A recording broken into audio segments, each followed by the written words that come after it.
नमस्कार। मुख्यमंत्री अभ्युदय निःशुल्क कोचिंग योजना में आप सबका स्वागत है। आज हम केमिस्ट्री में थर्मोडायनेमिक्स का लेक्चर 6 स्टार्ट करेंगे। लेक्चर 5 हमने पढ़ाया था पिछले टर्म पर, लेकिन लेक्चर 6 को स्टार्ट करने से पहले हम लेक्चर 5 के लास्ट पोर्शन को जहां हमने फिनिश किया था उसको मैं रिवीजन करना चाहता हूं, जिससे लेक्चर 5 और 6 में कोऑर्डिनेशन बना रहे।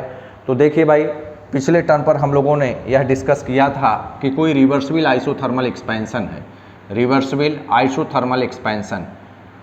तो रिवर्सिबल प्रोसेस मैंने बताया था कि रिवर्सिबल प्रोसेस वो प्रोसेस होते हैं जो कि बहुत स्लो होते हैं और आइदर डायरेक्शन, किसी भी डायरेक्शन में होते हैं। मतलब कि गैस पिस्टन को ऊपर की तरफ धक्का भी दे सकती है और पिस्टन गैस को प्रेस भी कर सकती है। अगर हम माने कि यह कोई एक गैस का सिलेंडर है और इसमें पिस्टन लगा है, तो रिवर्सिबल प्रोसेस का मतलब पिस्टन धीरे धीरे ऊपर जाए या पिस्टन धीरे धीरे नीचे जाए। वो ये डिपेंड करता है कि एक्सटर्नल प्रेशर अगर ज़्यादा हो गया अंदर के प्रेशर से, गैस के प्रेशर से, तो पिस्टन नीचे की तरफ जाएगा। लेकिन अगर बाहर का प्रेशर कम हो गया, एक्सटर्नल प्रेशर कम हो गया, तो पिस्टन धीरे धीरे ऊपर की तरफ जाएगा। तो रिवर्सिबल आइसोथर्मल एक्सपेंशन, इसके दो पोर्शन हमने लिया था। एक तो एक्सपेंशन हमने बताया था और दूसरे नंबर पे कंप्रेशन। एक्सपेंशन, दूसरे नंबर पे कंप्रेशन। तो जब एक्सपेंशन हुआ था तो W = -2.303 nRT log V2/V1, ये फार्मूला हम लोगों ने डेराइव किया था। लेकिन जब कंप्रेशन का केस था तो W' = -2.303 nRT log, ये पिछले टर्म की बात है भाई, V1/V2। यहाँ पर work done by the system था, इसीलिए वैल्यू निगेटिव है। लेकिन यहाँ पर ये वैल्यू, होल वैल्यू निगेटिव आएगी। निगेटिव आने के कारण माइनस माइनस प्लस हो जाएगा, तो W' की वैल्यू पॉजिटिव आएगी। इसका मतलब work done on the system. इस तरीके से पिछले टर्म पर हम लोगों ने इस लेक्चर को यहाँ फिनिश किया था। लेकिन आज हम लोग वर्क डन इन, जैसे मैंने पिछले टर्म पर रिवर्सिबल आइसोथर्मल लिया था, आज हम लोग इरिवर्सिबल आइसोथर्मल प्रोसेस लेंगे। तो आप हेडिंग डाल दीजिए, वर्क डन, हेडिंग डालिए, वर्क डन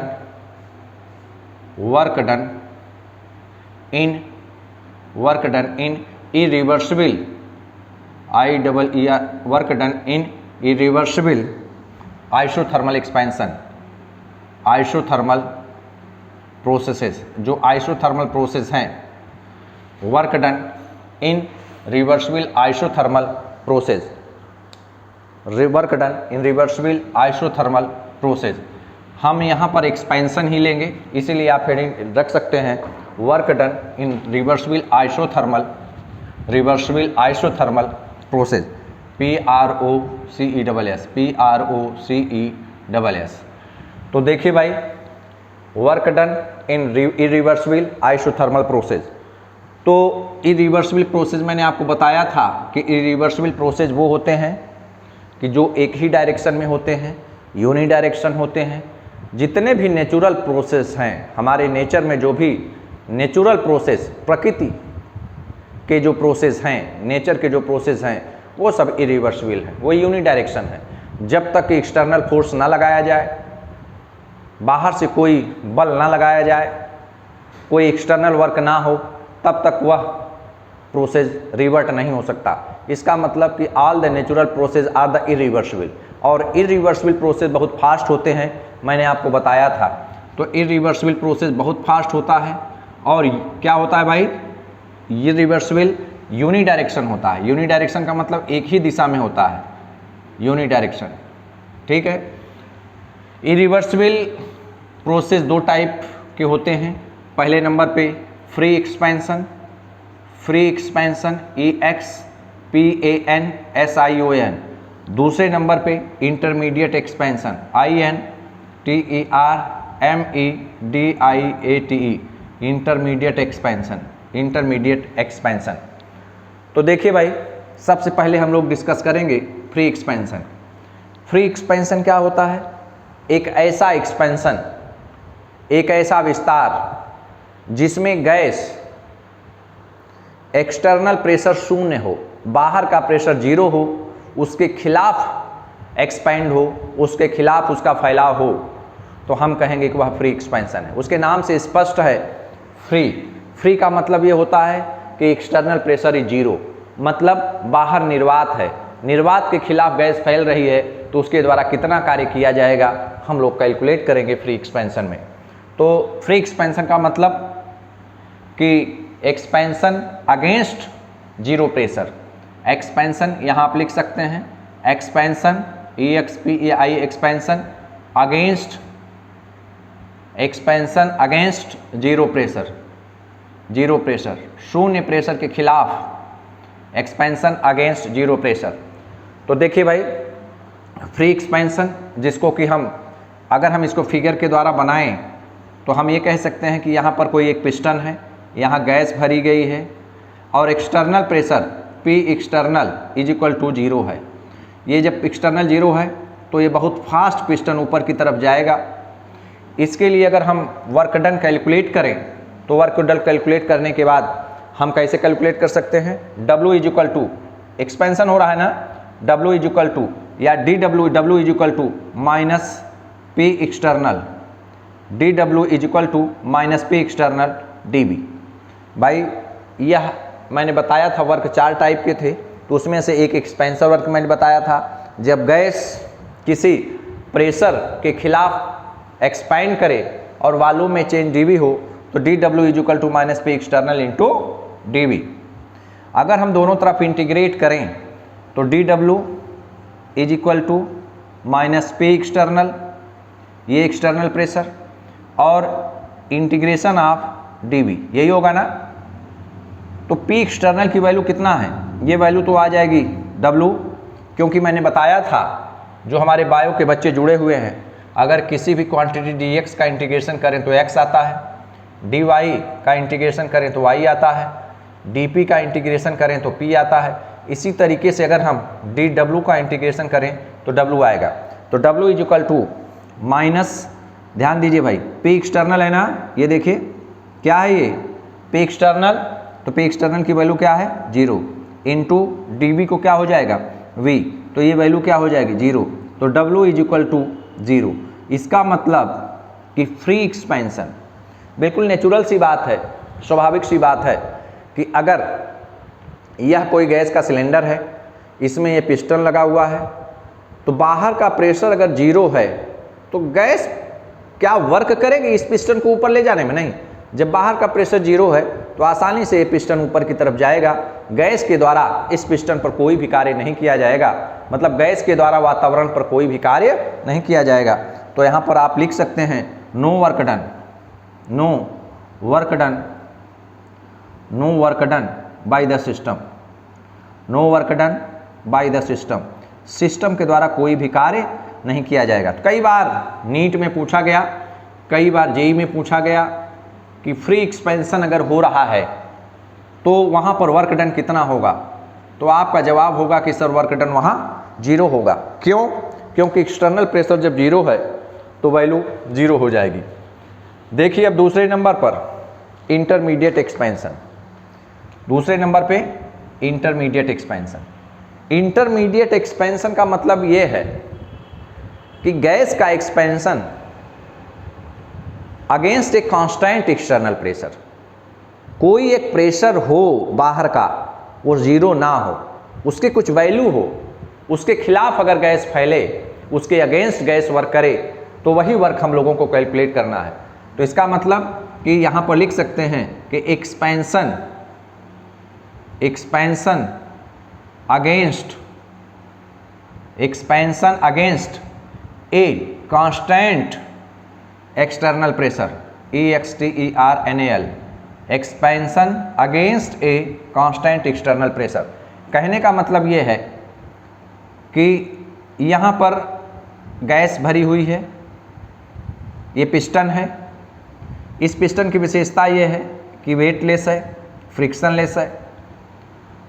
मैंने बाहर का प्रेशर माना P एक्सटर्नल, P एक्सटर्नल, और अंदर का प्रेशर P है। बाहर का प्रेशर अगर कम है, बहुत ज़्यादा कम है, external pressure is much less than P, तो गैस क्या करेगी भाई, गैस ऊपर की तरफ, इसका वॉल्यूम इनिशियल वॉल्यूम ये है V1, लेकिन अगर पिस्टन ऊपर की तरफ ऐसे जा रहा है तो सेकेंड स्टेज में इसका वॉल्यूम हमने मान लिया V2। तो जब गैस एक्सपैंड नहीं की थी तो उसका वॉल्यूम V1 है। लेकिन जब गैस एक्सपैंड कर गई, जब आपने एक्सटर्नल प्रेशर को कम कर दिया, तो उस केस में वॉल्यूम क्या हो गया गैस का, V2। तो अगर कोई आपसे पूछे कि वर्क डन कितना होगा, तो आप क्या बताएंगे, expansion work done W dash is equal to minus P external into delta V। यही हमने आपको जब 4 टाइप के वर्क बताया था, तो उसमें से जब mechanical work, electrical work, expansion work, तो ये एक्सपेंशन वर्क है। जब गैस किसी प्रेशर के अगेंस्ट एक्सपेंड करे तो W dash is equal to minus P external into delta V। W dash is equal to minus P external by delta V का मतलब चेंज इन वॉल्यूम। यहाँ पर डेल्टा V क्या होगा, change in volume, final volume minus initial volume. तो final volume minus initial volume, तो final volume बताइए, जब गैस एक्सपैंड हो गई तो उस केस में वॉल्यूम कितना है, V2। तो हमने यहाँ पर क्या लिख दिया, V2। इनिशियल स्टेट में वॉल्यूम कितना है, इनिशियल स्टेट में वॉल्यूम है V1, तो हमने V1 लिख दिया। तो delta V is equal to V2 minus V1। तो हम डेल्टा V की जगह क्या रख सकते हैं, V2 माइनस V1। तो देखिए मेरे प्यारे बच्चों, विद्यार्थियों, इस चीज़ को ध्यान दीजिएगा कि जो फ्री एक्सपेंशन है उसमें वर्क डन 0 आता है, लेकिन जो इंटरमीडिएट एक्सपेंशन है जिसमें कि gas against a constant external pressure expand करती है, तो उसको हम W dash is equal to minus P external bracket के अंदर V2 माइनस V1 से लिखते हैं। तो delta V is equal to V2 minus V1। इस तरीके से हम लोगों ने फ्री एक्सपेंशन और इंटरमीडिएट एक्सपेंशन में कितना वर्क डन होगा उसको हम लोगों ने कैलकुलेट किया। तो एक लाइन में हम लोग अगर लिखना चाहें, हो सकता है कि जब आप एग्ज़ाम देने जाएं तो इतना बड़ा फिगर आप ना देख के जाएं, लेकिन अगर इस चीज़ को समराइज कर लें तो हम लिख सकते हैं, यहाँ पर लिख सकते हैं कि 2 बॉक्स बना लीजिए और उन दोनों बॉक्स में उसी के नीचे 2 बॉक्स बनाना है, एक में फ्री एक्सपेंशन और एक में इंटरमीडिएट एक्सपेंशन। देखिए मैं जैसे लिख रहा हूँ आप लोग मेरे साथ लिख लीजिए, क्योंकि जब आप एग्ज़ाम देने जाएंगे समय कम रहेगा, बस केवल आपको कम समय में ज़्यादा रिवीजन करने का टारगेट रहेगा। तो वहीं पर फाइनली करके आप लिख लीजिए, फाइनली 2 बॉक्स बनाना है। बॉक्स के नीचे यहाँ पर W इज इक्वल टू 0, किसके लिए, फ्री एक्सपेंशन, ऐसे लिख लीजिए फ्री एक्सपेंशन। और यहाँ पर इसी के पास में लिख लीजिए W dash is equal to minus P external V2 minus V1। इसका नाम है intermediate expansion, intermediate expansion. W dash is equal to minus P external V2 minus V1, यहाँ पर W की वैल्यू 0। तो फाइनली हम लोगों के पास यही चीज़ मिली। लेकिन अब हम लोगों ने ये कैलकुलेट किया, पहले हम लोगों ने कैलकुलेट किया था work done in the reversible isothermal expansion, और अभी हमने इरिवर्सिबल एक्सपेंशन जो लिया था उसमें वर्क डन कैलकुलेट किया। अब कभी कभी ये पूछा गया कि जो रिवर्सिबल वर्क डन है और जो इरिवर्सिबल वर्क डन है उसमें से कौन ज़्यादा है और किसकी वैल्यू कम है। मैं आपको बता चुका हूँ, थर्मोडायनेमिक्स के इस लेक्चर में मैंने डिस्कस किया है, लेकिन फिर मैं बता देता हूँ एक नोट के फॉर्म में कि जो work done in the reversible process is greater then the work done in irreversible process. मतलब कि W reversible is greater then W irreversible. कहने का मतलब R करके लिख सकते हैं कि work done in the reversible isothermal, work done in reversible isothermal expansion is greater than work done in irreversible isothermal expansion, irreversible isothermal expansion. ये जो नोट है ये बहुत इंपॉर्टेंट नोट है, ये कई बार हर टाइप के एग्जाम में पूछा गया है। केमिस्ट्री से रिलेटेड जो भी कंपटीशन होते हैं, थर्मोडायनेमिक्स से अगर क्वेश्चन बनता है तो इसकी संभावना प्रबल रहती है, इसलिए आप लोग इस नोट को इंपॉर्टेंट कर लीजिए, इसको स्क्वायर ब्रैकेट कर लीजिए, इसको स्क्वायर ब्रैकेट कर लीजिए। W reversible is greater than W irreversible. तो अगर हम इसी पर एक प्रश्न करें, एक क्वेश्चन करें, तो नोट करिए कि फॉर एन आइसोथर्मल प्रोसेस, एक क्वेश्चन लिखिए कि for isothermal process, for isothermal expansion of N ideal gas, एक क्वेश्चन लिखिए, उसका जवाब आपको देना है। ऑब्जेक्टिव प्रश्न है, एक बार पूछा गया, for isothermal expansion, for isothermal expansion of N ideal gas, for an isothermal expansion of N ideal gas, which one of the following is true? Which one of the following is true? Which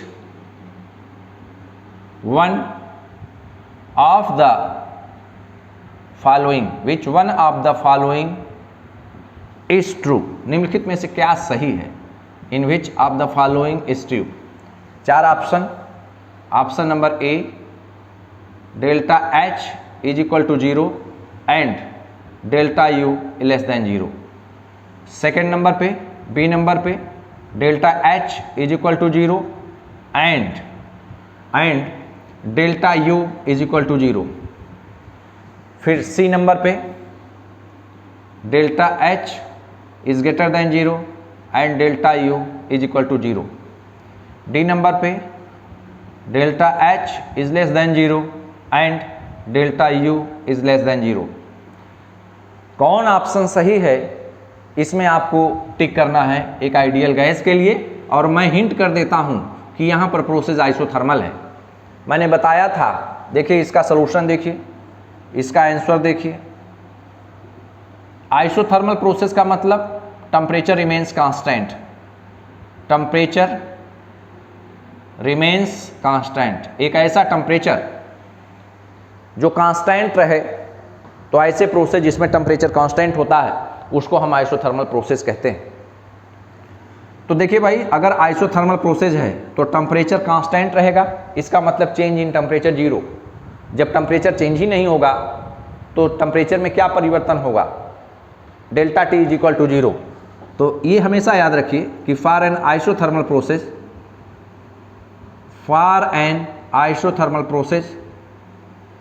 process delta T की value 0।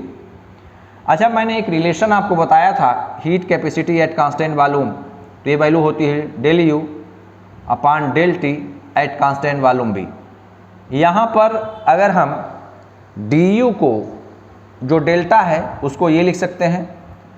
अगर हम del U निकालें तो CV का multiplication, तिर्यक multiplication करना पड़ेगा ना। CV को dt से मल्टीप्लाई करिए तब आप du। अरे भाई, ये इस टाइप से एक फार्मूला अगर हम लिखें x upon Y is equal to r upon T, तो इसका मल्टीप्लिकेशन इससे, इसका मल्टीप्लिकेशन इससे। तो अगर हम यहाँ 1 मान लें तो इसका मल्टीप्लिकेशन इससे और इसका मल्टीप्लिकेशन इससे। तो du की वैल्यू बताइए, du is equal to CV dt। अगर हम डेल्टा के टर्म में ले लें, delta U is equal to CV delta T। Okay, यहाँ डेल्टा T की वैल्यू क्या है, 0 ना, तो CV into 0 is equal to क्या हो गया, 0। तो इसका मतलब ये हुआ कि डेल्टा U की वैल्यू 0 आ गई।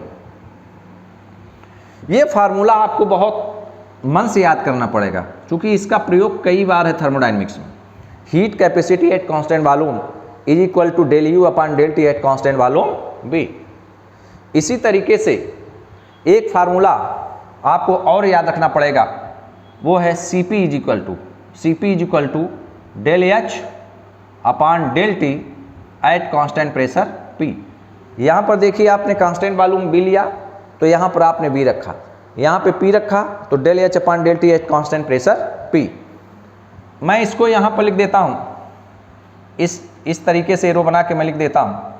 तो ये बताइए डेल एच की वैल्यू बताइए। Del H is equal to इसका मल्टीप्लीकेशन इससे होगा ना, तो सी पी डी टी। तो delta H is equal to C P delta T, जहाँ डी था उसको मैंने डेल्टा कर लिया, तो यहाँ delta H is equal to C P गुणे जीरो इज इक्वल टू क्या हो गया, जीरो। तो delta H is equal to zero. तो ये देखिए भाई, आइडियल गैस का एक्सपेंशन हो रहा है आइसोथर्मल प्रोसेस के अंडर में, मतलब वो टेम्परेचर वहाँ कांस्टेंट है, तो उसके लिए चेंज इन इंटरनल एनर्जी की वैल्यू शून्य है, दूसरे नंबर पर चेंज इन इंथैल्पी भी शून्य है। तो आज से हम लोग याद कर लें, अगर डिराइव करने की आवश्यकता पड़ेगी तो हम डिराइव भी कर लेंगे, लेकिन इस चीज़ को हम एक नोट बना के लिख लें कि for an ideal gas delta H और डेल्टा यू दोनों वैल्यूज शून्य होती हैं। तो यहाँ पर ध्यान दीजिए कि डेल्टा एच और डेल्टा यू दोनों ऑप्शन बी में शून्य हो रहे हैं, तो इसलिए ऑप्शन बी ट्रू है, ऑप्शन बी करेक्ट है। तो आप लोग टिक कर दीजिए, option B is the correct option for the given question. और इसके बाद हम लोग पढ़ेंगे, हम लोग वर्क डन कैलकुलेट कर रहे हैं। तो सबसे पहले वर्क डन हमने कैलकुलेट किया रिवर्सिबल आइसोथर्मल के लिए, दूसरे नंबर पर हमने लोगों ने वर्क डन कैलकुलेट किया इरिवर्सिबल प्रोसेस के लिए, और इसके बाद जो सबसे मोस्ट इम्पॉर्टेंट है उसके बाद अब डिस्कस करने चल रहे हैं work done in adiabatic process, work done in the adiabatic processes. तो हेडिंग डाल दीजिए work done in the adiabatic processes. Heading डालिए work done in the adiabatic process, work done in the adiabatic process. Heading डालिए work done in the adiabatic, work done in the adiabatic process. जो adiabatic process हैं उनके लिए work done कितना होगा, work done कितना होगा। मैंने बताया था कि आइडियाबेटिक प्रोसेस वो प्रोसेस होते हैं जिसमें सिस्टम और सराउंडिंग के बीच में कोई भी सिस्टम और सराउंडिंग के बीच में हीट एक्सचेंज जीरो होता है। There is no heat exchange between the system and surrounding, then that process is known as adiabatic process. इसका मतलब Q की वैल्यू जीरो या dQ की वैल्यू जीरो या डेल्टा Q की वैल्यू जीरो, कुछ भी आप लिख सकते हैं, चाहे dQ के टर्म में लिखें या डेल्टा के टर्म में लिखें। आइडियाबेटिक प्रोसेस मैंने आपको बताया था कि आइडियाबेटिक प्रोसेस वो होते हैं जिसमें सिस्टम और सराउंडिंग के बीच में कोई हीट एक्सचेंज नहीं होता है। और यहाँ पर अब हम लोग इसके दो पार्ट पढ़ेंगे। पहले नंबर पे रिवर्सिबल आइडियाबेटिक प्रोसेस, पहले नंबर पे रिवर्सिबल प्रोसेस और दूसरे नंबर पे इरिवर्सिबल प्रोसेस। तो first heading reversible REVERSIBLE reversible adiabatic process, और दूसरे नंबर पे इरिवर्सिबल आइडियाबेटिक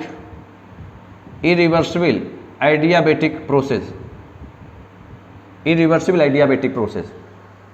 तो देखिए भाई, रिवर्सिबल आइडियाबेटिक प्रोसेस यहाँ भी रिवर्सिबल है।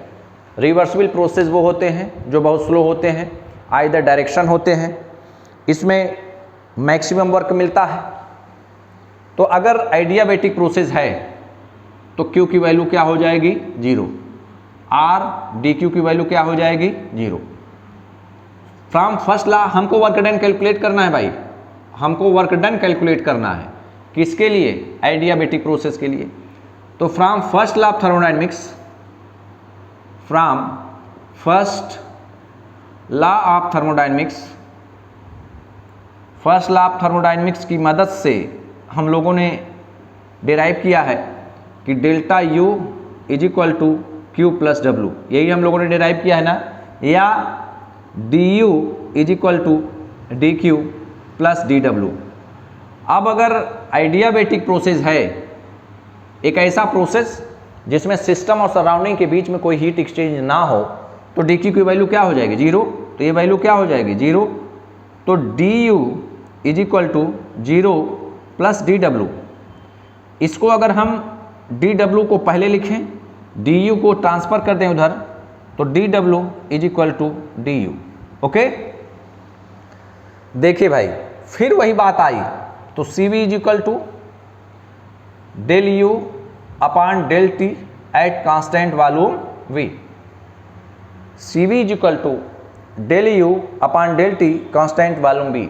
Heat capacity at constant volume का ये फार्मूला है, इसको सारे बच्चों को याद रखना चाहिए।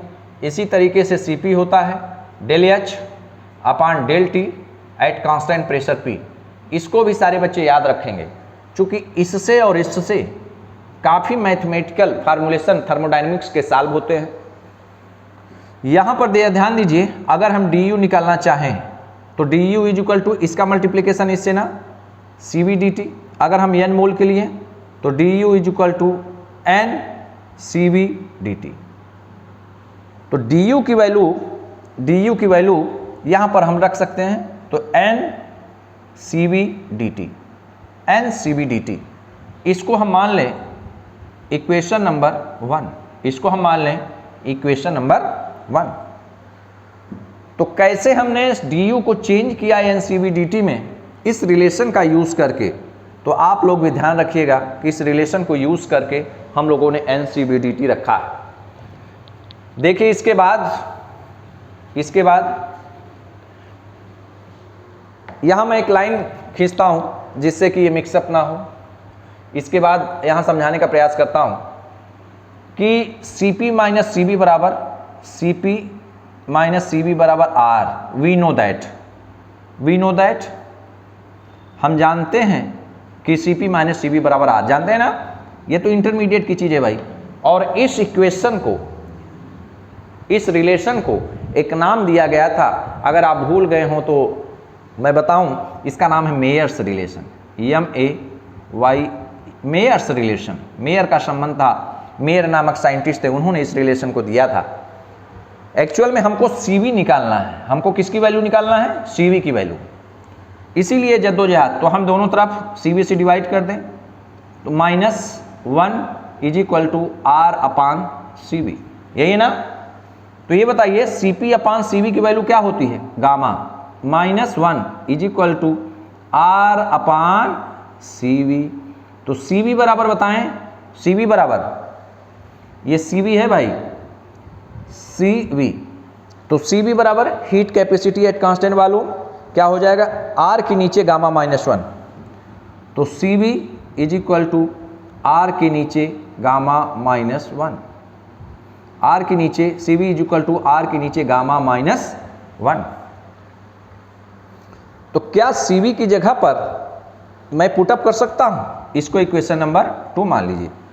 Now from equation 1 and 2, now from equation 1 and 2, equation 1 को ध्यान से देखिए, क्या है, D W is equal to D U N C V D T, यही है ना। तो हमारे पास है D W is equal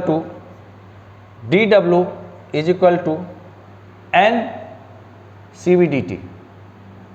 equation 2 से सी वी की वैल्यू रख दें, तो D W is equal to N, C V की वैल्यू क्या हुआ, सी वी की value R upon gamma -1 into क्या, डी टी, यही हुआ ना। अगर हम दोनों तरफ इंटीग्रेशन कर दें, तो D W is equal to N R upon gamma -1, N R upon gamma -1, और यहाँ पर डी टी, टेम्परेचर हम T1 से T2 ले सकते हैं, T1 से T2। तो इस तरीके से मैंने बताया था अभी जब मैंने क्लास स्टार्ट किया था कि dx का इंटीग्रेशन x, इसी तरीके से dp का इंटीग्रेशन p, इसी तरीके से dq का इंटीग्रेशन q। तो ये क्या हो जाएगा, w is equal to N R upon gamma -1, okay. और ये क्या हो जाएगा, dt का, इसी तरीके से dt का इंटीग्रेशन क्या होगा, t। ये फार्मूले हैं, जो हमारे बायो के बच्चे हैं वो इसको ज़रूर नोट कर लें। मैथमेटिक्स वालों के लिए तो कोई प्रॉब्लम नहीं, लेकिन जो बायो के बच्चे हैं वो इसको ज़रूर नोट कर लें कि dx का इंटीग्रेशन x, dp का इंटीग्रेशन p, dq का इंटीग्रेशन q, dt का इंटीग्रेशन t।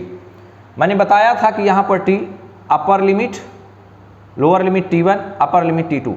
तो पहले अपर लिमिट रखा जाता है, फिर माइनस साइन लगाया जाता है, फिर lower limit.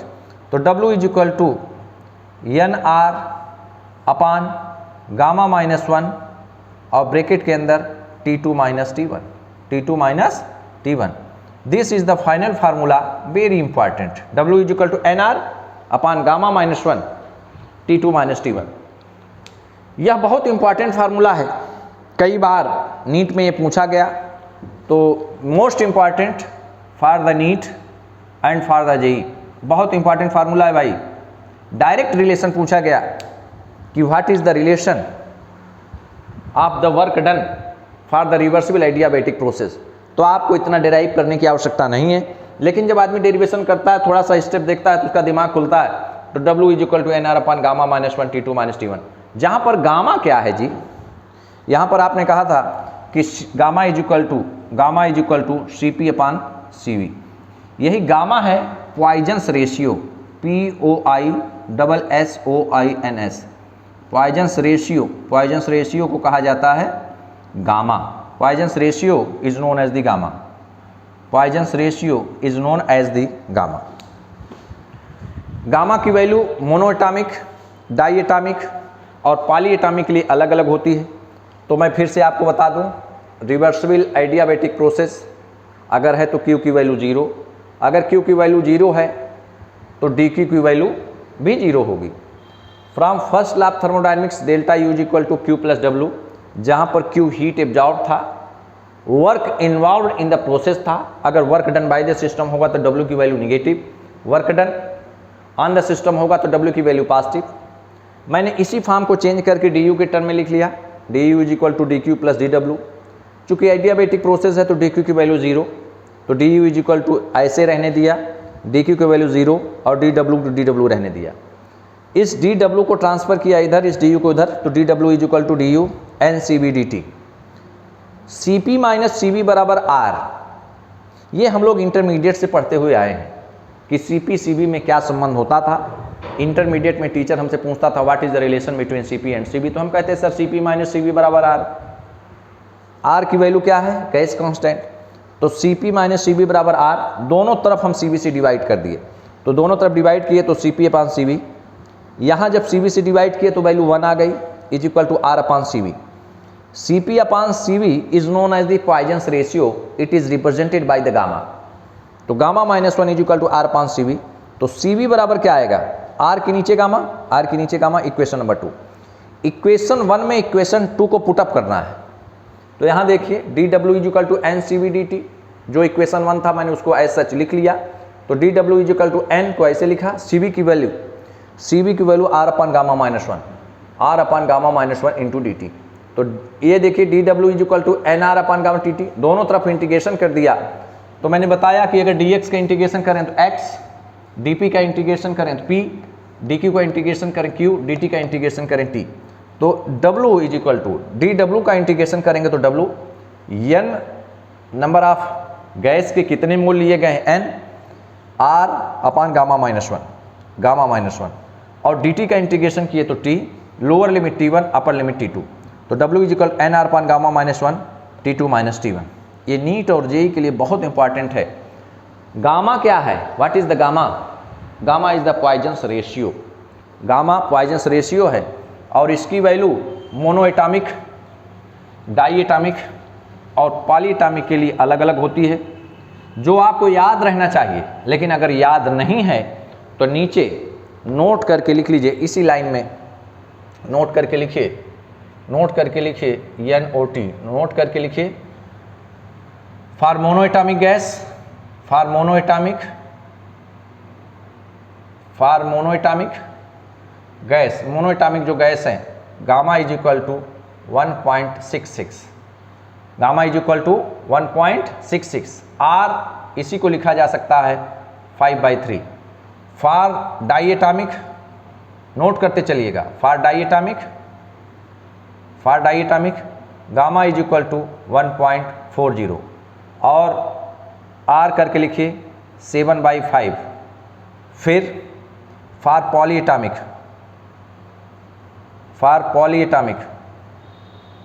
Polyatomic gamma is equal to 1.33, या इसको लिखा जा सकता है 4/3।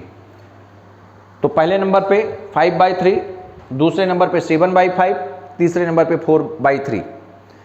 ये मोनोएटॉमिक है, ये डाईएटॉमिक है, ये पॉलीएटॉमिक है। मोनोएटॉमिक गैस के लिए गामा की वैल्यू 1.66, डाईएटॉमिक के लिए गामा की वैल्यू 1.40, पॉलीएटॉमिक के लिए 1.33, 4/3 भी लिख सकते हैं इसको। इस तरीके से मोनोएटॉमिक, डाईएटॉमिक और पॉलीएटॉमिक। मोनोएटॉमिक के लिए 1.66 या 5/3, इसी को सॉल्व करेंगे। दूसरे नंबर पर बोलिए डाईएटॉमिक के लिए 1.40 या 7/5, तीसरे नंबर पे बोलिए 1.33 या 4/3। तो इस तरीके से मोनोएटॉमिक, डाईएटॉमिक और पॉलीएटॉमिक। रिवर्सिबल एडियाबैटिक प्रोसेस हम लोगों ने पढ़ा, और हम अब लोग पढ़ेंगे irreversible adiabatic process. Irreversible adiabatic process, irreversible adiabatic process. तो इरिवर्सिबल प्रोसेस बहुत फास्ट होते हैं। दूसरे नंबर पे यूनिडायरेक्शन होते हैं, ऑलरेडी हम लोग डिस्कस कर चुके हैं। तो अगर एडियाबैटिक प्रोसेस है तो Q की वैल्यू क्या होगी? 0। तो from first law of thermodynamics du is equal to dq plus dw। तो du is equal to dq की वैल्यू क्या रखा जाए? अगर Q 0 है तो dq भी 0 होगा, तो इसका मतलब 0 प्लस dw। इसको ट्रांसफर कर लें इधर, तो dw is equal to du, और अभी अभी मैंने आपको बताया कि du is equal to NCV delta T. Okay, NCV dt लिख सकते हैं आप, NCV dt, या यहीं पर आप लिख सकते हैं कि जो dt है इसी को आप डेल्टा टी लिख सकते हैं, या dt लिख लीजिए।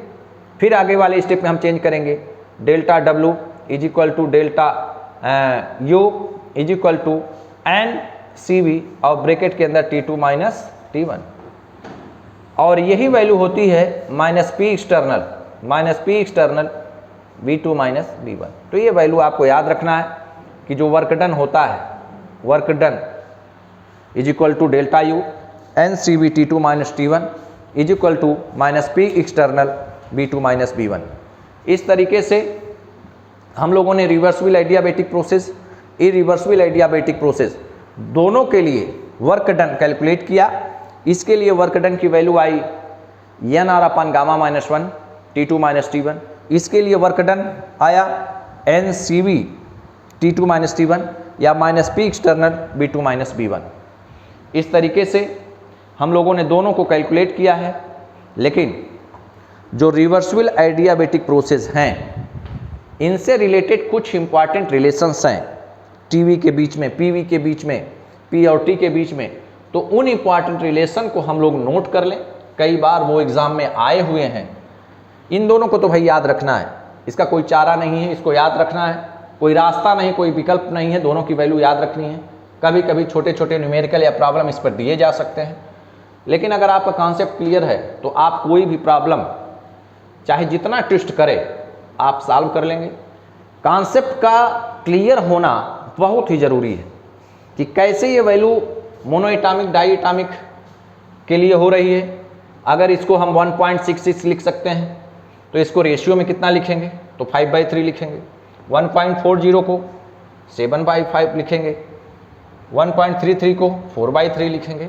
तो वैल्यू बिल्कुल फिंगर टिप्स पे होनी चाहिए, उंगलियों पे होनी चाहिए, तभी कंपटीशन बीट हो पाता है। और अब हेडिंग डाल दीजिए सम इंपॉर्टेंट रिलेशंस, हेडिंग डाल दीजिए some important relations regarding reversible adiabatic process. Heading डालिए some important relations, some important relations, some important relations, some important relations regarding, some important relations regarding reversible adiabatic reversible adiabatic process, reversible adiabatic process.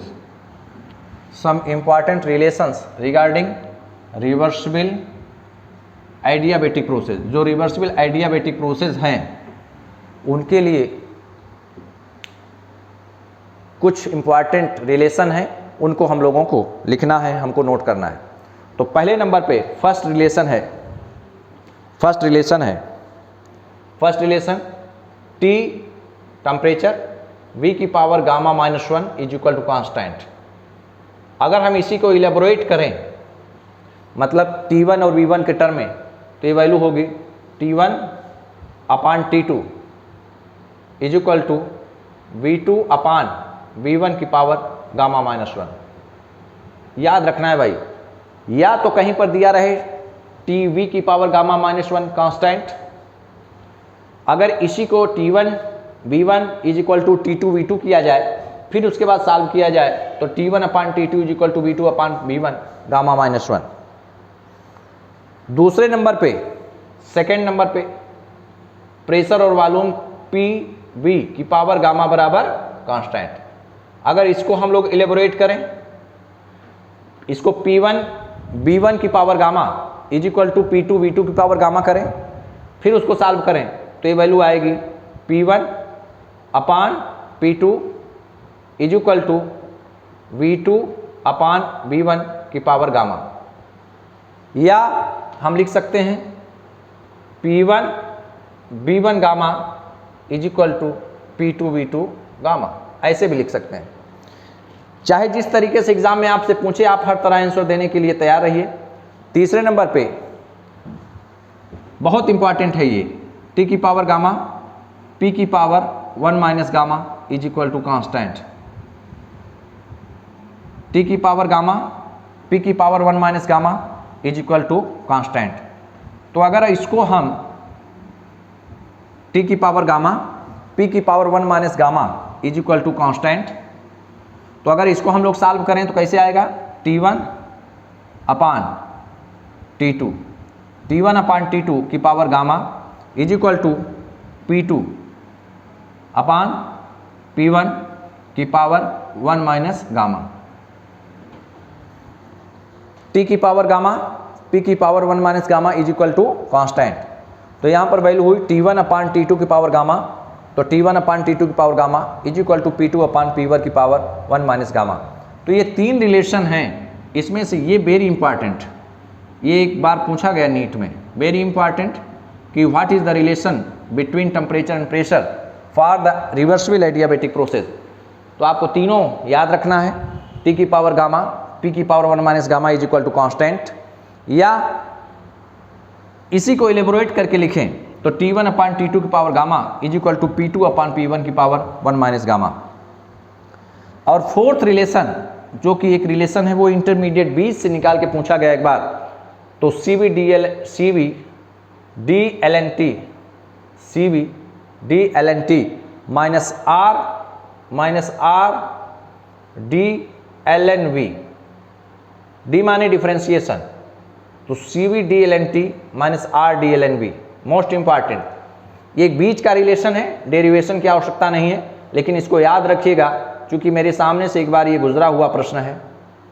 तो CV DLNT minus R DLNV। और अब एक JEE 2004 में प्रश्न पूछा गया, उसको हम लोग सॉल्व करेंगे। JEE 2004 का एक प्रश्न मैं लिखता हूं, आप लोग मेरे साथ उसको सॉल्व करके बताइए कि उसमें कौन सा ऑप्शन सही है, कौन सा विकल्प सही है। JEE 2004 बहुत अच्छा प्रश्न है और इसी से रिलेटेड है, जो अभी मैंने कराया इसी से रिलेटेड है। तो लिखिए 2 moles of N ideal gas, question लिखिए 2 moles of N ideal gas,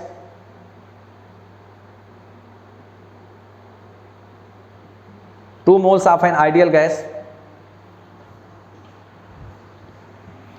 2 moles of an ideal gas, 2 moles of an ideal gas, 2 moles of an ideal gas is expanded 2 moles of an ideal gas is expanded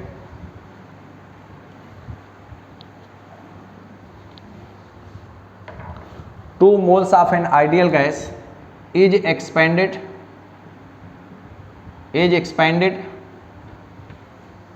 reversibly and isothermally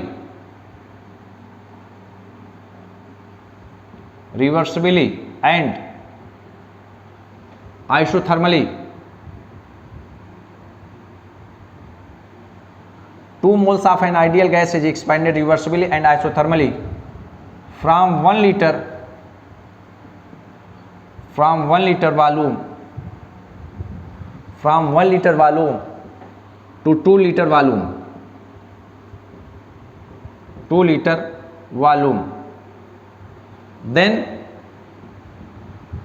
Then work done by the gas. चार option. पहले number पे 11.4 kilo joule, second number पे -11.4 kilo joule, सी number पे 0 kilo joule और D number पे 4.983 kilo joule. चार option में से एक ऑप्शन सही है। आइडियल गैस का 2 मोल लिया गया है और वो गैस एक्सपेंड कर रही है रिवर्सिबली एंड आइसोथर्मली, तो वर्क डन कितना होगा? कैसे कैलकुलेट करेंगे भाई? वर्क डन कितना होगा? तो the enthalpy change in kilojoule, यहाँ पर वर्क डन नहीं है, the enthalpy change,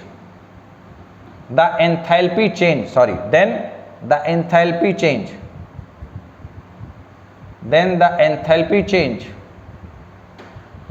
the enthalpy change will be, कितना एंथैल्पी में चेंज होगा? और आप लोगों को समझ में आ गया होगा प्रश्न। 2 मोल आइडियल गैस के हैं और वो गैस आइसोथर्मली एक्सपेंड कर रही है, मतलब टेम्परेचर कांस्टेंट है और वॉल्यूम 1 लीटर से 2 लीटर हो रहा है। तो यहाँ पर मेन जो पॉइंट है वो आइसोथर्मली है, मतलब टेम्परेचर रिमेन्स कांस्टेंट। तो एंथैल्पी चेंज आपको निकालना है। मैंने आपको बताया था कि CV इक्वल टू होता है del U upon del T at constant volume V। Heat capacity at constant volume is equal to change in internal del U upon del T constant volume V। और CP is equal to मैंने बताया था del H enthalpy में change upon del T constant pressure P। यहाँ हमसे enthalpy में change पूछ रहा है, इसका मतलब ये फार्मूला यूटिलाइज होगा। अगर हम del H निकालना की कोशिश करें या DH इज इक्वल टू, तो इसका मल्टीप्लिकेशन इससे, तो CP dt या N मोल ले लें तो NCP dt। तो ये बताइए dt का मतलब क्या हुआ? Change in temperature. तो डेल्टा H या DH इज इक्वल टू ये देखिए आइसोथर्मली प्रोसेस है, तो आइसोथर्मल प्रोसेस के लिए, आइसोथर्मल अगर कोई प्रोसेस है जिसमें टेम्परेचर रिमेन्स कांस्टेंट, तो डेल्टा T की वैल्यू 0 ऑलरेडी हम लोग जानते हैं भाई, तो इसकी वैल्यू क्या हो गई? 0। तो इसका मतलब change in enthalpy is equal to 0, delta H is equal to 0। तो यहाँ पर देखिए ये सारी वैल्यूज आपको कंफ्यूज करने के लिए दिया गया है। तो अगर आइसोथर्मल, बहुत रिनाउड क्वेश्चन है ये, JEE 2004 में पूछा गया, JEE 2004 का प्रश्न है कि अगर कोई गैस, आइडियल गैस 2 मोल लिया गया, उसका 1 लीटर से 2 लीटर एक्सपेंड कर रही है आइसोथर्मली, तो कितना एंथैल्पी में चेंज होगा? नेक्स्ट क्वेश्चन जो अभी 3 रिलेशन मैंने आपको बताया, TV की power gamma -1 is equal to constant, PV की power gamma is equal to constant. तीसरे नंबर पे बताया T की पावर गामा P की पावर 1 माइनस गामा बराबर कांस्टेंट। इसी में से यूटिलाइज करके बताना है कि निम्नलिखित में से कौन ऑप्शन सही है। तो नोट करके लिखिए, for a monoatomic gas, question लिखिए, for a monoatomic gas under a adiabatic process, under adiabatic process, under adiabatic process, adiabatic process, its volume and temperature, its volume and its volume and temperature, its volume and temperature,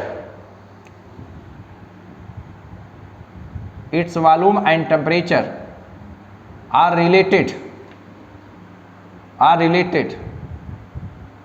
as follows, are related as follows, are related as follows, T V की power P is equal to constant. चार option है। पहला option the value of P will be, the value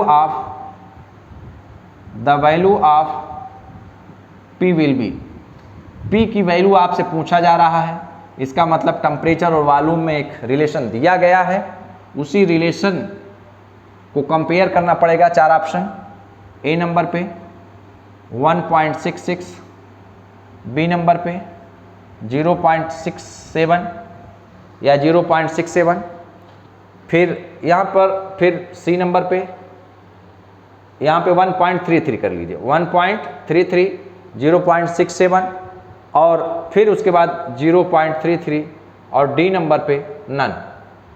कोई option सही नहीं। कोई monoatomic gas है, कोई मोनोएटॉमिक गैस है, मोनोएटॉमिक गैस एडियाबेटिक प्रोसेस के अंतर्गत इसका जो वॉल्यूम और टेम्परेचर में रिलेशन दिया गया है, टी वी की power P is equal to constant, T V की power P is equal to क्या, कांस्टेंट, टी वी की power P is equal to constant. The value of P will be 1.33, 0.67 और 0.33 और उसके बाद नन। कोई option सही नहीं।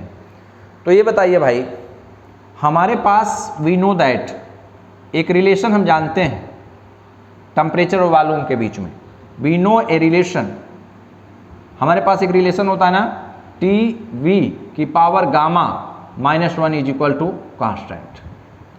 ये हम जानते हैं, इसको इक्वेशन नंबर 1। और गिवन क्या है, टी वी की power P is equal to constant. ये बताइए, देखिए ये वैल्यू दी गई है हमको और ये वैल्यू हम जानते हैं, इसको इक्वेशन नंबर 2 ये गिवन है और इसको हम जानते हैं, इस इक्वेशन को हम जानते हैं। दोनों को कंपेयर कर लें, कंपेयरिंग इक्वेशन 1 एंड 2।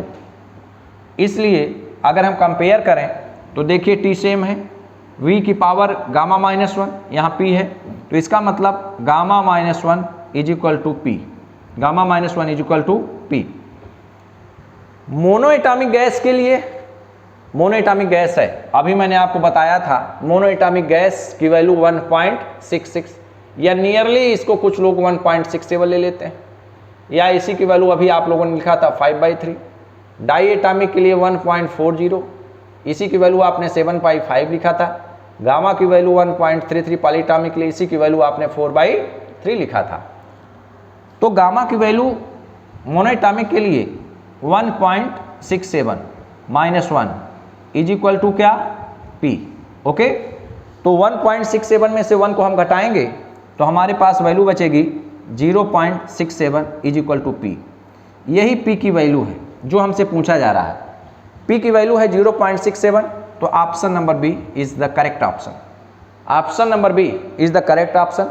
देखिए भाई, कोई मोनोएटॉमिक गैस थी, अंडर एडियाबेटिक प्रोसेस टेम्परेचर और वॉल्यूम में जो रिलेशन दिया गया है वो टी वी की power P is equal to constant.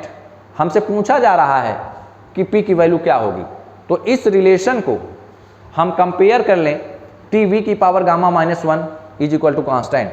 तो अगर हम यहाँ पर V के दोनों पावर को कंपेयर करें तो gamma -1 is equal to P, और मोनोएटॉमिक गैस के लिए हम गामा की वैल्यू जानते हैं 1.67 -1 is equal to P।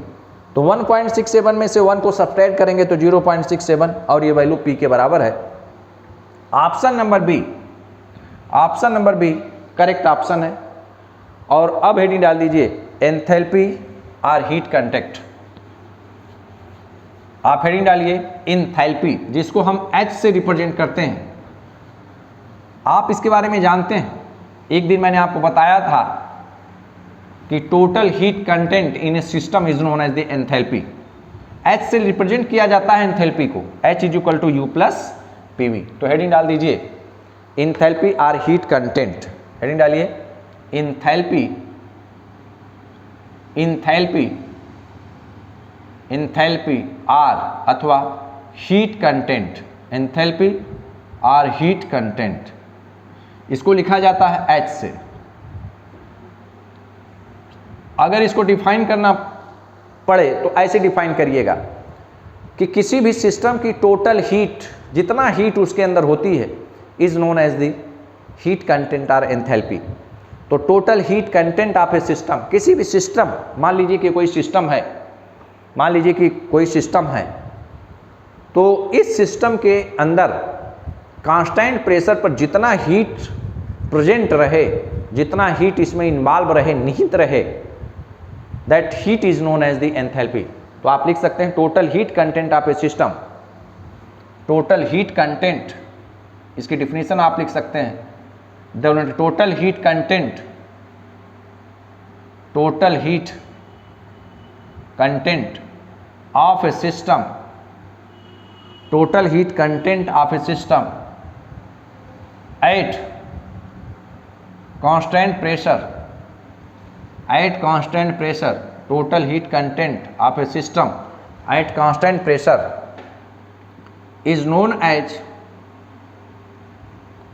as enthalpy, is known as enthalpy, double and comma close. ये पॉइंट नंबर 1 था। सेकेंड पॉइंट इसका, enthalpy is represented as, enthalpy is represented as, कैसे रिप्रेजेंट किया जाता है भाई इसको? एंथैल्पी एक फंक्शन होता है इंटरनल एनर्जी का और पीवी का, H प्लस पीवी। ओके, आर करके अगर आप लिखना चाहें चेंज इन एंथैल्पी, तो delta H is equal to delta U plus P into delta V. देखिए भाई, यहाँ ध्यान रखिए, कन्फ्यूजन कहाँ होता है, जब H है तो कहीं पर डेल्टा नहीं है, तो H is equal to U plus P V. लेकिन जैसे आपने डेल्टा लगाया तो यहाँ पर डेल्टा, यहाँ डेल्टा, लेकिन कन्फ्यूजन क्या करेगा, वो आपको ये देगा डेल्टा पी इंटू वी। कभी कभी बच्चा इस पर मतलब ये ऐसे दे सकता है, delta H is equal to delta U plus ऐसे दे देगा, यहाँ डेल्टा लगाएगा पी के साथ, गलत है, तो डेल्टा लगेगा वी के साथ, इस चीज़ को ध्यान रखना है। तो delta H is equal to delta U plus P into delta V, delta H is equal to delta U plus P into delta V. जहाँ पर डेल्टा वी की वैल्यू क्या है, delta V is equal to V2 minus V1, final volume minus initial volume. Next point, next point, और जो कि बहुत important point है, जो H है, जो एंथैल्पी है, वो एक्सटेंसिव प्रॉपर्टी है। एक्सटेंसिव प्रॉपर्टी का मतलब जो मास पर निर्भर करती है, और ये स्टेट फंक्शन है। स्टेट फंक्शन का मतलब ये स्टेट पर, तो एंथैल्पी इंटेंसिव है कि extensive? Enthalpy is extensive. Extensive का मतलब जो अमाउंट पर निर्भर करे, जो मास पर निर्भर करे। मैंने आपको बताया था, तो यहाँ पे लिखिए कि enthalpy, enthalpy RH is an extensive property, is an extensive property, is an extensive property and state function। यह स्टेट फंक्शन है, मतलब कि यह इनिशियल स्टेज पर और फाइनल स्टेज पर निर्भर करता है, यह पाथ पर डिपेंड नहीं करता है। किसी भी प्रोसेस को जहाँ से शुरू होता है, जहाँ फिनिश होता है, इनिशियल स्टेट और फाइनल स्टेट पर डिपेंड करता है, यह पाथ पर निर्भर नहीं कर सकता है। तो एंथैल्पी, जिसको कि हम S से लिखते हैं, एक्सटेंसिव प्रॉपर्टी है। इसको हम स्टेट फंक्शन भी कहते हैं, कि जो पाथ पर निर्भर ना करे। तो अगर एंथैल्पी को कांस्टेंट प्रेशर पर निकालना चाहें, नेक्स्ट पॉइंट जो कि मैं बता चुका हूं, एंथैल्पी को eight constant pressure, at constant pressure पर, नियत दाब पर अगर हम एंथैल्पी को निकालना चाहें तो DH is equal to NCP/dt, note कर लीजिए, at constant pressure DH is equal to NCP/dt। तो इस तरीके से एंथैल्पी या हीट कंटेंट क्या है, किसी भी सिस्टम के अंदर जो टोटल हीट कंटेंट रहती है, that heat content is known as the enthalpy. Constant pressure पर किसी भी सिस्टम के अंदर जितना हीट निहित रहती है, इन्वॉल्व रहती है, that heat content is known as the enthalpy. Enthalpy is a function of internal energy and PV। H is equal to U plus PV, अगर हम डेल्टा के चेंज में लिखें तो delta H is equal to delta U plus P into delta V। Delta V क्या है, change in volume, final volume minus initial volume. फिर मैंने बताया कि एंथैल्पी को ऐसे रिप्रेजेंट किया जाता है, एक्सटेंसिव प्रॉपर्टी, ये मोस्ट इंपॉर्टेंट, इसको आप जरूर अंडरलाइन करिएगा। जब आप एग्जाम देने जाएंगे तो ये चीज़ जरूर ऐसे सर्किल कर लीजिएगा, और यहाँ पर स्टेट फंक्शन इसको करिएगा। और DH is equal to NCP/dt, ये किसके बराबर होता है, ये DQ के बराबर होता है एट कांस्टेंट प्रेशर, जो कि मैं ऑलरेडी बता चुका हूँ आपको कि DH is equal to NCP/dt, DQ at constant pressure. अब हेडिंग डालिए Kirchhoff equation. Next heading Kirchhoff equation, जो कि कई बार प्रश्न आया हुआ है किरचॉफ इक्वेशन पर। किरचॉफ इक्वेशन ने चेंज इन इंटरनल एनर्जी और चेंज इन एंथैल्पी का टेम्परेचर से क्या रिलेशन होता है, उसको इन्होंने डिराइव किया, उन्होंने बताया। तो हमको डेरिवेशन की आवश्यकता नहीं है, हम लोगों को सिर्फ उन फार्मूलों को पढ़ना है किरचॉफ इक्वेशन के, और उसी पर प्रॉब्लम करना है। तो हेडिंग डालिए किरचॉफ इक्वेशन, हेडिंग डालिए Kirchhoff equation, KIRCHOFF,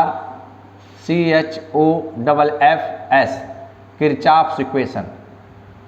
Kirchhoff equation ने रिलेशन दिया था डेल्टा H का क्या वेरिएशन होगा टेम्परेचर के साथ में।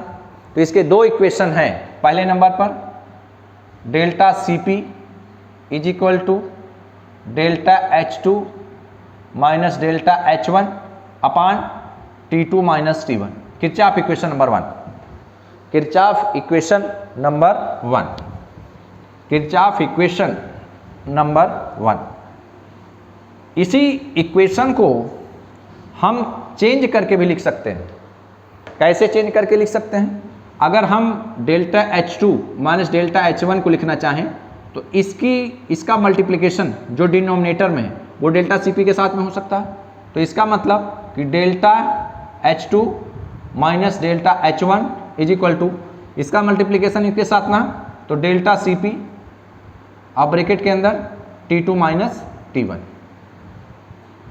जहां पर वेयर डेल्टा CP क्या है भाई, वेयर डेल्टा CP की वैल्यू क्या है, डेल्टा का मतलब चेंज, CP का मतलब heat capacity at constant pressure, और इसको निकालने के लिए total CP of products minus total CP of reactant, मतलब प्रोडक्ट का CP माइनस रिएक्टेंट का CP। CP का मतलब heat capacity at constant pressure, total CP of product minus total CP of reactant, total CP of product minus total CP of reactant. Second इसका जो equation है वो delta CV, भाई जहाँ CP है वहाँ CV आना ही आना है। जहाँ पर एंथैल्पी है अब हम ले लेंगे internal energy, delta U2 minus delta U1, सारी चीज़ें वैसे T2 माइनस T1। अब बताइए अगर delta U2 minus delta U1 change in internal लिखें तो क्या हो जाएगा, delta U2 minus delta U1 is equal to, बोलिए भाई, डेल्टा CV और ब्रैकेट के अंदर डेल्टा CV ब्रैकेट के अंदर T2 minus T1, T2 minus T1। Okay, तो जहां पर ये इक्वेशन नंबर 1 बना, भाई देखिए ध्यान रखिएगा, दोनों इक्वेशन चाहे जैसे रिप्रेजेंट किए जाएं आपको वहां कैच कर लेना है, पिकअप कर लेना है, अपने दिमाग को ओपन करके रखिएगा एग्जाम में, चाहे ऐसे दे या ऐसे दे, या इसी को ट्रांसफर करके ऐसे भी लिख सकता है। किस तरीके, डेल्टा H2 बराबर, ये ट्रांसफर कर दे उधर तो ये माइनस है तो प्लस हो जाएगा ना, तो डेल्टा H1 प्लस फिर यहाँ क्या प्लस डेल्टा Cp और ब्रैकेट के अंदर क्या T2 माइनस T1। तो इस और यहाँ पर वेयर डेल्टा Cb बराबर total Cv of products, minus total Cv of reactant,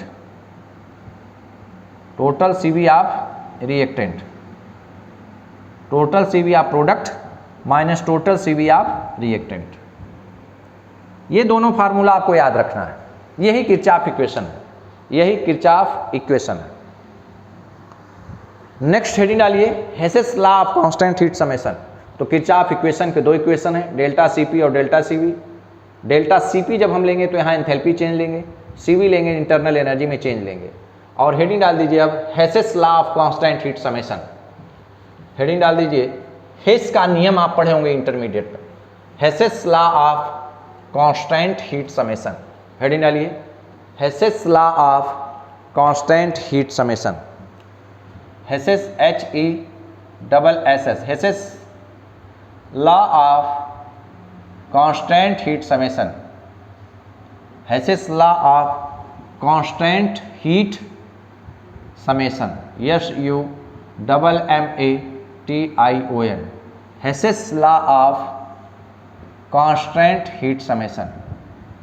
constant heat summation का हेसेस लॉ क्या होता है, इस चीज को हम लोग को पढ़ना। इन्होंने ये कहा था कि अगर कोई रिएक्शन एक स्टेप में हो, पहले समझ लीजिए, कोई भी रिएक्शन अगर ए से डी में कन्वर्ट, कोई भी रिएक्शन ए से डी में हो रहा है और इसमें हीट चेंज Q1 है, अगर यही रिएक्शन पहले ए से बी पर हो रहा है और सी डी से में कन्वर्ट हो रहा है तो ये Q1, इसको हम Q2 और इसको हम Q3 माने। तो हेस ने ये कहा था कि Q is equal to Q1 plus Q2 plus Q3। अभी आप नोट मत करिएगा, मतलब हेस ने ये कहा था कि अगर कोई रिएक्शन एक स्टेप में हो या मोर देन वन स्टेप में हो, total heat content in the system remains constant, यही इन्होंने कहा था। तो अगर हम लिखना चाहें तो if a reaction takes place in one step और more than one step, then the according to Hess's law, यहाँ पे लिखिए according to this law, according to this law, if a reaction takes place in one step, if a reaction takes place in one step or in more than one step, if a reaction takes place in one step or in more than one step, then the total heat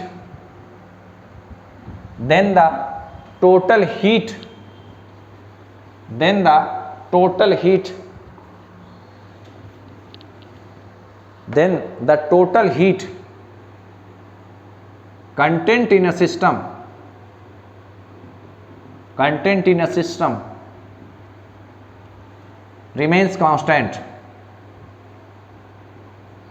Hess's law यही कहता है कि अगर कोई भी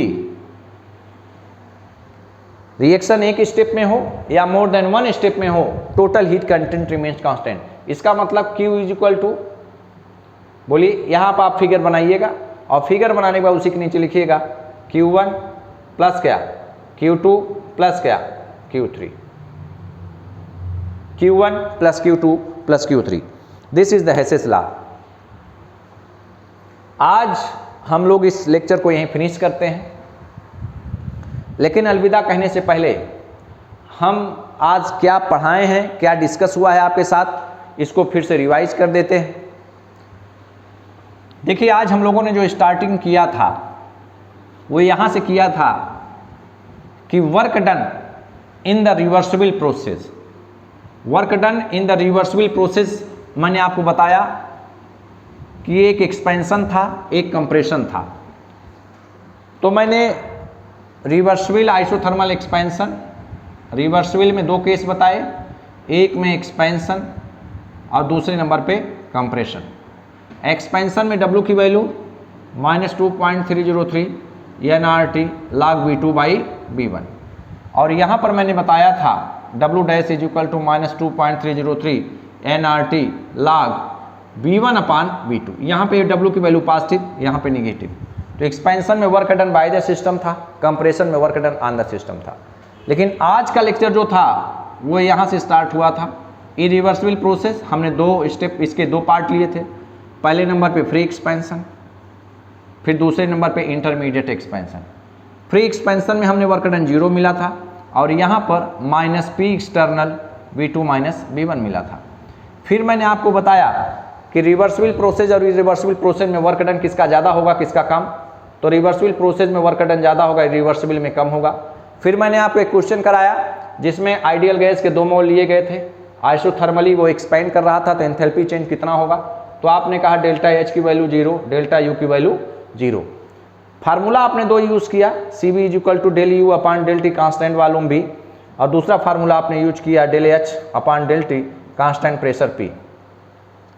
फिर आपने discuss किया कि जो एडियाबेटिक प्रोसेस हैं, एडियाबेटिक प्रोसेस के लिए 2 पार्ट, एडियाबेटिक प्रोसेस के लिए 2 पार्ट, पहले नंबर पे रिवर्सिबल और दूसरे नंबर पे इरिवर्सिबल।